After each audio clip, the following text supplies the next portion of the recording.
Ish-drejtori i Mossadit Yossi Cohen ka deklaruar se objekti bërthamor iranian Fordo është vizituar disa herë në të kaluarën në kuadër të përpjekjeve për të kuptuar më mirë kompleksin. Ne vizituam disa herë objektin bërthamor Fordo për ta kuptuar atë, si duhet të ketë thënë Cohen gjatë forumit të Galiles në Safed, sipas raportimeve të mediave në gjuhën hebraike. Cohen nuk sqaroi se kur kishin ndodhur vizitat, nëse kishte marrë pjesë personalisht në to, apo se kujt i referoi me termin ne. Për këtë arsye, deklarata nuk përcakton qartë natyrën e operacioneve që ai pretendon se janë zhvilluar në territorin iranian. Duke ju referuar bombardimit të Fordos nga Shtetet e Bashkuara, ish-kreu i shërbimit izraelit të inteligjencës tha se sulmi kishte qenë përmbushje e të gjitha ëndrave të mia. Fordo së bashku me objektet bërthamore në Isfahan dhe Natanz u dëmtuan rënd nga sulmet amerikane gjatë luftës 12 ditore mes Izraelit dhe Iranit në qershor 2025. Sipas raportimeve të cituara nga The Times of Israel, rreth 440 kg uranium të pasuruar në nivele të larta që ndodheshin në këto objekte mund të jenë mbuluar nga rënojat pas sulmeve.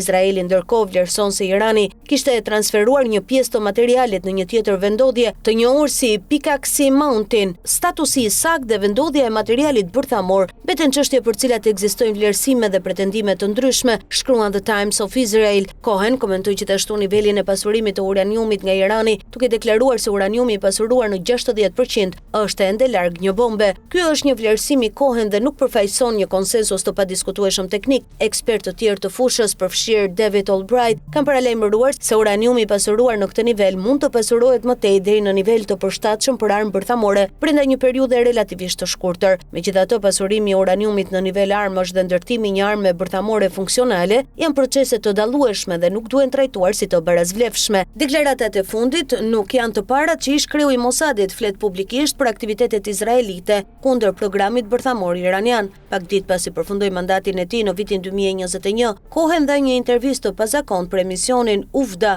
të Channel 12, ku foli për operacionet e Mossadit në Iran. Ai dha hollësi mbi operacionin e vitit 2018, gjatë të cilit Izraeli deklaroi se kishte marrë arkivin bërthamor iranian nga një magazin në Teheran, si dhe e la të kuptojë për përfshirjen e agjencisë në sabotimin e objektit të Natanzit. Në atë intervistë, Cohen kishte treguar gjithashtu njohuri të hollësishme për objektet bërthamore iraniane, përfshirë pjesët nëntoksore të kompleksit të Natanzit.